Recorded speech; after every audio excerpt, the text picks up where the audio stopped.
In this video, we'll be discussing converting percents to decimals and decimals to fractions. So the first thing we're going to talk about is converting percents to decimals. So you're going to find the decimal point.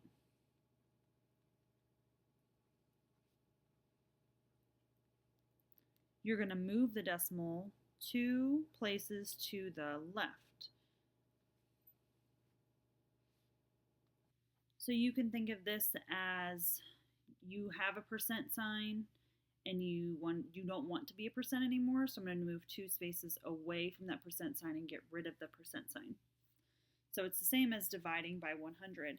So when dealing with repeating percents,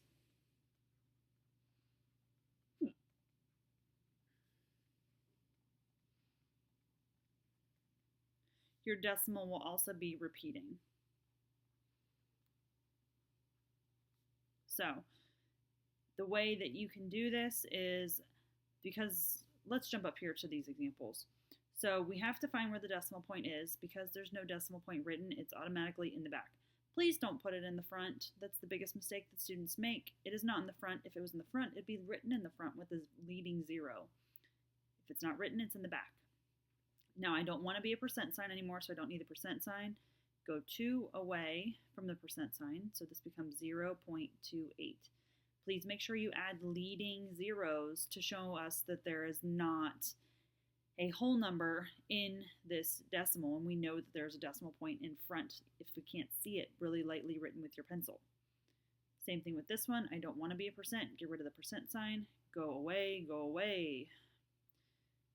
This is that's the decimal. So 0.007. Now let's look at this repeating one. When we were dealing with repeating decimals, we wrote out the repeating number so that we didn't forget. Let's do the same thing with a percent. We can just write it right over the percent sign because we're going to get rid of it anyway. And we're going to go away from that repeating number because I don't want to be a percent anymore. So 1, 2, fill it with a 0. So it becomes 0 point, because there's no whole number, 0, 5, 3 repeating, because the 3 is repeating. Don't forget that. So let's do some guided practice. So if we look at number 1, the decimal point's here. Move it 2 away because I don't want to be a percent sign anymore. Fill the empty space with a 0. Remember, give a leading 0. So this was our percent part, and then I added a leading 0 out front to show that I don't have a whole number. For this one here, I don't want to be a percent anymore. Find your decimal, move it 2 away, 1, 2, fill the empty space with a 0. So 0.0009, remember, leading 0 out front. And if it helps you, rewrite your percent, then move your decimal point so that you can see what it is instead of trying to cram it in this little bit of space. The last one, I don't want to be a percent anymore, and move it 2 away, 1, 2. So I have the 3.4279 in this case. The 3 is the whole number. So I want you to try the next 9 on your own. When you're ready, unpause the video and we'll go over them. All right, and there are your answers for number 4 through 12. Remember, you move it 2, and if there's an empty spot when you move it forward, you have to fill it with a 0, and then don't forget to put your leading 0 in front of the decimal point. Okay, so let's do some review of divisibility rules. So the first rule is you're going to check to see if a number is divisible by 2, and you know a number is divisible by 2 if it is even. So if the number is an even number. If the number is not an even number, you can try 5 next. It's divisible by 5 if it ends in 5 or 0. If that's not the case, you can try 10, and that's if it's divisible by 10 if it ends in 0, but usually if it's not divisible by 5, it's not divisible by 10 either. You know it's divisible by 11 if it is a double.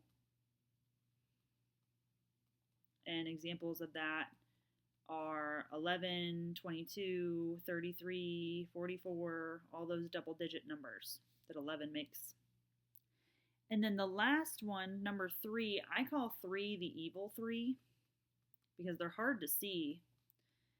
The rule is the sum of all the individual digits. So if the sum of the digits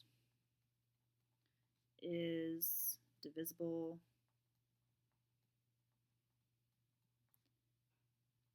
by 3.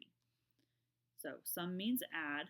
So if we look at an example of 43, well, if you do 4 plus 3, that's 7. Is 7 divisible by 3? No. So 43 is not divisible by 3. All right, so let's look at some examples here. Let's test them. So 15 is divisible by 3 because 5 plus 1 is 6. And it's also divisible by 5 because it ends in 5. Okay, let's look at 16.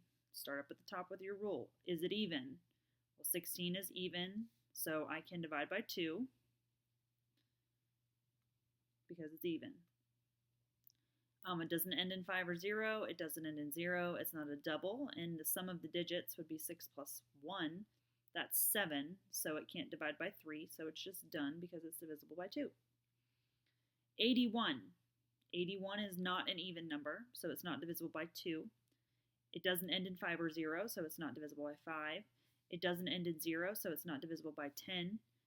It is not a double, so it's not divisible by 11. And if we add the digits, 8 plus 1 is 9, so that means it is divisible by 3.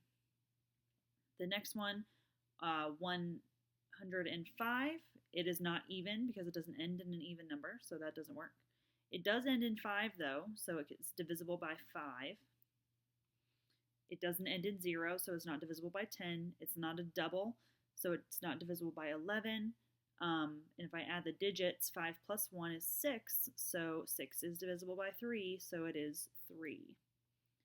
And then 234, it's even, so it is divisible by 2. It doesn't end in 5 or 0, so it's not divisible by 5. Doesn't end in 0, so not 10. Not a double, so not 11. And if we add the digits 4, 5, 6, 7, 8, 9, 9 is divisible by 3, so it is divisible by 3. Now let's talk really quick about simplifying fractions. And we've been doing this since day 1. So review the fraction to determine if it can be simplified. Ask yourself, do the numerator and denominator have a number in common? So if we look at number 13, 4 and 6, first thing I'm going to start with is 2. Is 4 and 6, are they both even? Yes, they are, so I can divide it by 2. 4 divided by 2 is 2, 6 divided by 2 is 3. They're not even, they don't end in 5 or 0, they don't end in 0, they're not doubles, and they don't divide by 3, so 2/3 is where it stops. 2 and 3 are also prime numbers. That means they can only be multiplied to make 1 in themselves. So in that case, when you get prime numbers, it's simplified as far as it goes. Now, number 14, they are not even, so we can't simplify by 2. They don't end in 5 or 0, so I can't divide by 5. They don't end in 0, so I can't divide by 10. They aren't doubles, so I can't divide by 11. But if I add the digits, 8 plus 1 is 9, so that's divisible by 3. 2 plus 1 is 3. 3 is divisible by 3, so I can divide by 3. Now, don't forget the whole number out front. 18 divided by 3 is 6. 21 divided by 3 is 7. Now, 6, do you see how 6 is only 1 more than 7? And we could have seen this with 2 and 3. Because 6 is only 1 more than 7, that's a rule. You cannot simplify anymore.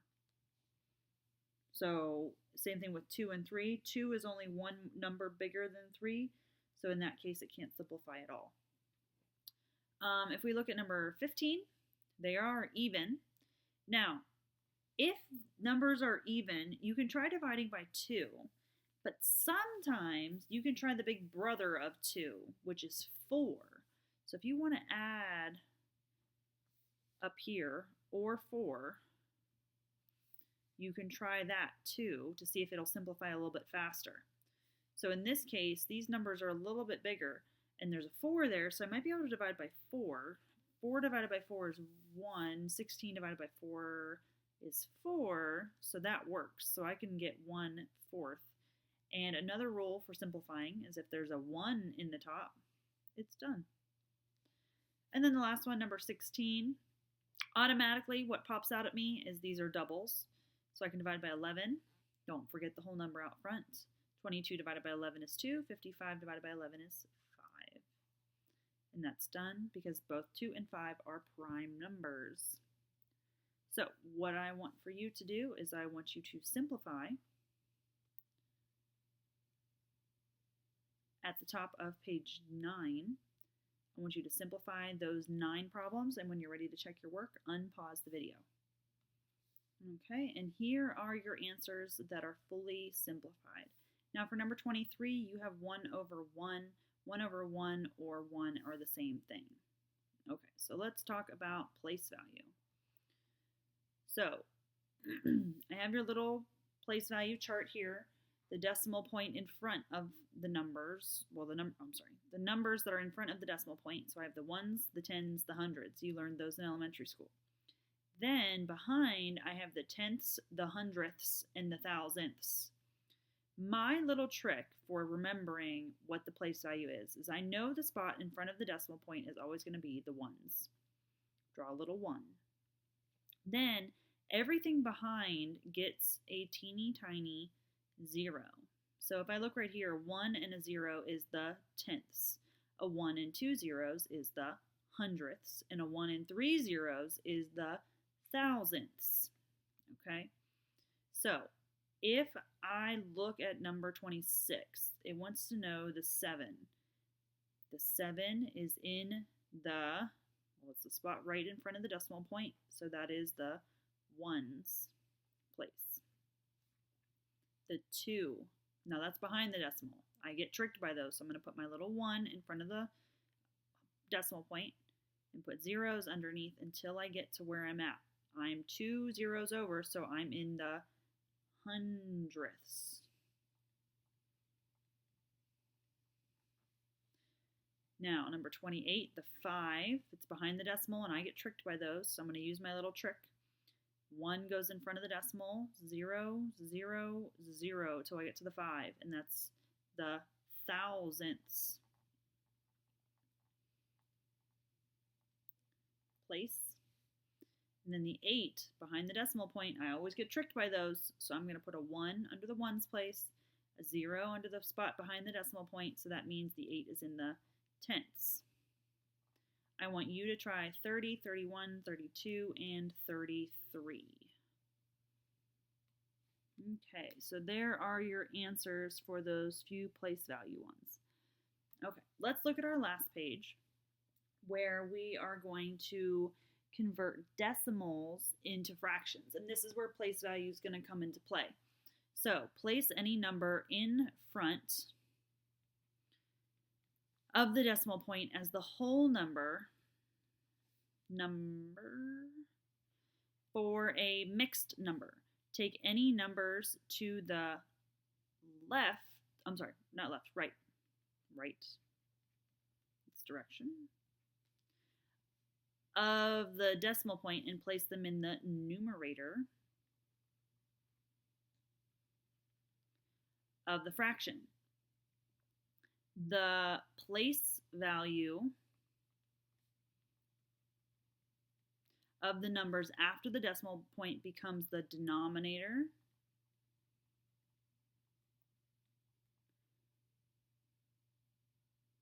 of the fraction, and we always need to remember to simplify. Okay, so let's do some examples. So it says, place any number in front of the decimal point as the whole number. Well, I have a 1 in front, so that's going to be the whole number of my fraction. Now, place any numbers to the right of the decimal point as the numerator. So I have 48. Then I need to find the place value of the 48. You can use that little trick I taught you. go the whole way out to the last digit that you have, so that makes it the hundredths. And then I need to simplify. 48 and 100 are both even. They're actually rather big even numbers, so I can try 4. 48 divided by 4 gives you 12. Now don't forget your whole number out front. And 100 divided by 4 gives you 25, so 4 simplified it. So that is your final answer. Number 35, I don't have a whole number, so I don't need to worry about a whole number. The 9 goes in the numerator because it's behind the decimal point. And then the place value of this is the tenths. And then they're not even. They both don't end in 5 or 0. They both don't end in 0. They're not both doubles, and they don't both divide by 3. So 9/10 is the final answer. So what I would like for you to do is I want you to try the next 8 problems on your own. When you are ready, I want you to unpause the video and you can check your work.